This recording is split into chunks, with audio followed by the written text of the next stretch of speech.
Hello, today we're going to tie together all of the different methods of solving with one problem. So we are on 5.6D and we're on problem number 2 here. So we are going to start off by solving this quadratic function with square roots. However, unfortunately, we cannot solve problem number 2 by square roots because there is a bx term. You're only able to solve something by square roots if you have a perfect square already in the problem and then only numbers as well. So square roots does not work. So we're going to move on to method number 2, which is factoring. So for factoring, you have to get it equal to 0. So we are going to go ahead and move that 2 to the other side. We're going to go ahead and try guess and check for this one. You don't have to, but that's just the method I'm going to present. So I know my first two terms have to be a 2x and an x. My last two terms can be a 1 and a 12, a 2 and a 6, a 3 and a 4.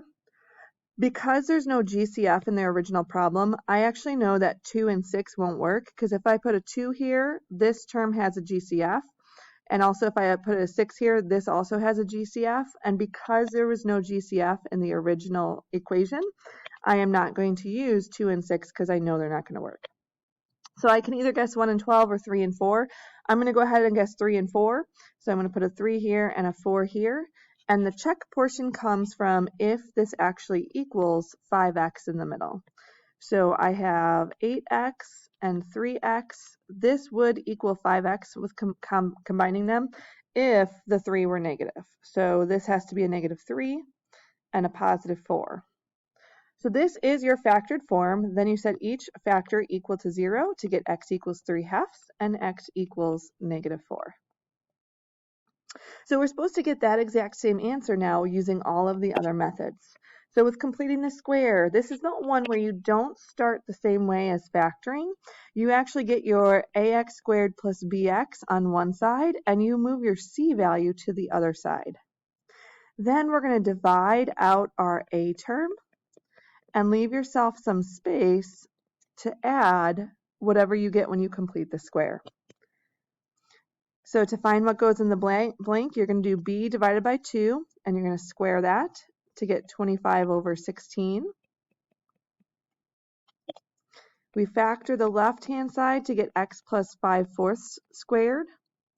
And we add everything together on the right-hand side by finding common denominators and then combining to get 121 over 16.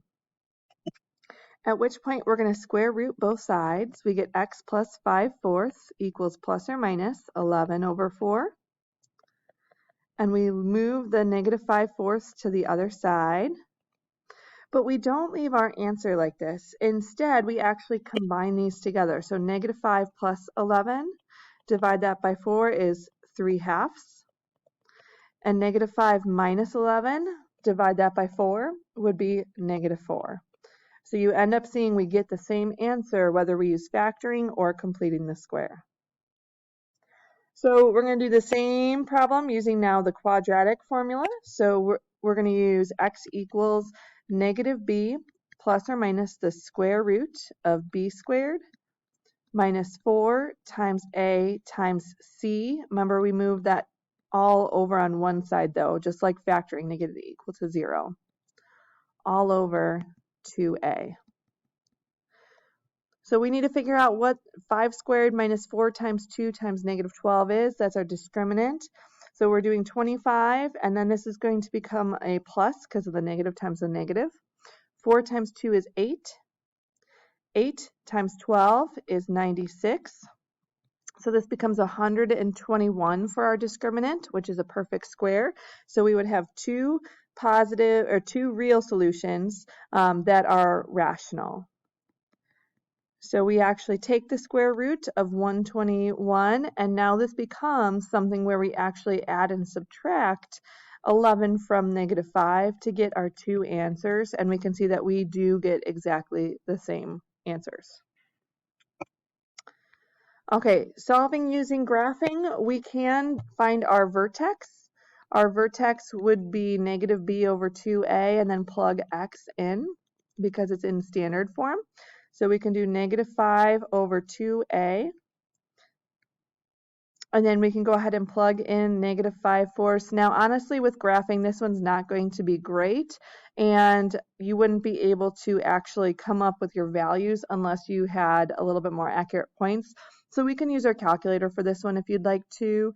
But basically, if you were to go ahead and graph this, you would look at your x-intercepts. These would be our solutions via the graph. And so you would actually get x equals -4 and 3/2. Once again, if you want to verify that, you would be able to use your calculator for that one. We're going to do one more thing here. So we've done all of our methods of solving that we can, and we did get the same answer across the board. We are going to take this equation and we're going to write it in vertex form. So I'm going to do y equals 2x squared plus 5x minus 12. So to write something in vertex form, you would group the ax squared plus bx together. We're going to put the 2 out in front, whatever your a value is. We're only going to factor it out of the first 2 terms, and we're going to write a plus blank. We would leave the -12 alone, and we would write a minus blank. But on that minus blank, you do write your a value.